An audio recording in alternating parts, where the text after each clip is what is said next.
मैं आस्था में विश्वास करता हूं, सबकी आस्था का भी सम्मान करता हूं, लेकिन अंधविश्वास को कतई नहीं मानता, एकदम नहीं मानता। मुझे बोला गया था कि नोएडा नहीं जाना है। मैंने कहा क्यों? कहा वहां सीएम नहीं जाते।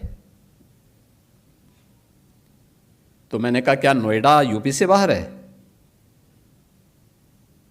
कहा नहीं साहब, ये मान्यता है कि सीएम उतर जाएंगे कुर्सी से। तो हमने कहा भी कुर्सी से तो एक दिन कुर्सी को जाना ही है, तो कुर्सी के मोह में हम क्यों पड़े? मैं जाऊंगा वहां जरूर। और मैं गया था वहां पे। जब मैं गया तो मैंने देखा क्यों ये लोग बोलते थे, तो पता लगा वहां 4 लाख मामले बिल्डर और बायर्स के। आप सोचो 15 साल, 10 साल, 20 साल पहले लोगों ने अपनी पूरे जीवन भर की कमाई बिल्डर को दे दी मकान के लिए, फ्लैट देने के लिए, और बिल्डर पैसा दबाई बैठा है, पैसा नहीं दे रहा है, वो मकान नहीं दे रहा है, कब्जा नहीं दे रहा है, बड़ी हाई राइज बिल्डिंग खंडर के रूप में बदल रही है। मैंने बैठक की अथॉरिटी की, Noida authority, greater Noida authority. तो ग्रेटर नोएडा अथॉरिटी मेरे पास आया, उसके सीईओ आए, कहा साहब हम पे 6,000 करोड़ का कर्जा है। दूसरी अथॉरिटी से मैंने कहा, उसने कहा साहब हम पे 3,000 करोड़ का कर्जा है।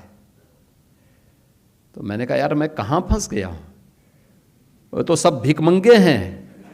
अब इन भिखमंगों से मैं बोलूं कि तुम इन 4 लाख लोगों को मकान दो, तो मैं फंस गया वहां पे। मैंने कहा ये मेरी स्थिति बड़ी अजीब सी है। लेकिन मैंने वहां पे पहले बायर से मैं बातचीत किया, उन्होंने कहा उनकी रो रहे थे साहब, पूरी जीवन भर की हमने कमाई लगा दी, हमें मकान नहीं मिला है, हम बैंक से कर्जा भर रहे हैं, बैंक का कर्जा बढ़ता जा रहा है।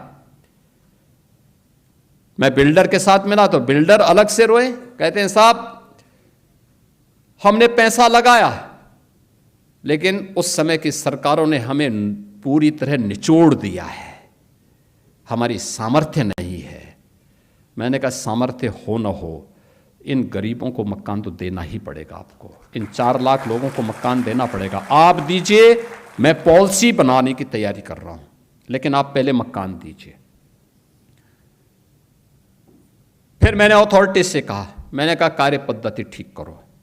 हमने रिफॉर्म किए, कार्रवाई प्रारंभ की, भ्रष्ट तत्वों को वहां से बाहर का रास्ता दिखाया, और आज मुझे बताते हुए प्रसन्नता है 4 लाख लोगों को हम मकान दे चुके हैं।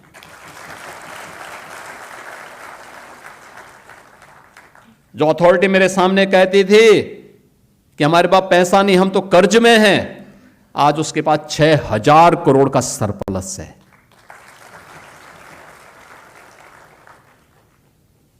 आज दुनिया का सबसे अच्छा इंफ्रास्ट्रक्चर भी और सबसे अच्छा इन्वेस्टमेंट भी वहां पर है, और वहीं पे ये मैन्युफैक्चरिंग हो रहा है जो मैं अभी चर्चा कर रहा था, ये सब कुछ वहीं हो रहा है। ये उस अंधविश्वास को मानने वाले लोग कौन थे जो भारत की आस्था पर उंगली उठाते हैं? मुख्यमंत्री रहते हुए वहां नहीं गए, लेकिन अपनी विभाजनकारी राजनीति के लिए फिर आज नोएडा पहुंच गए, ग्रेटर नोएडा पहुंच गए।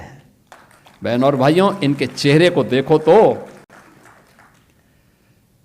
उस समय वहां के विकास के लिए ये बॉटलनेक थे। उस समय इन्होंने वहां बाधाएं खड़ी की, बैरियर खड़े किए। आज किस मुंह से विकास की बात करते हैं?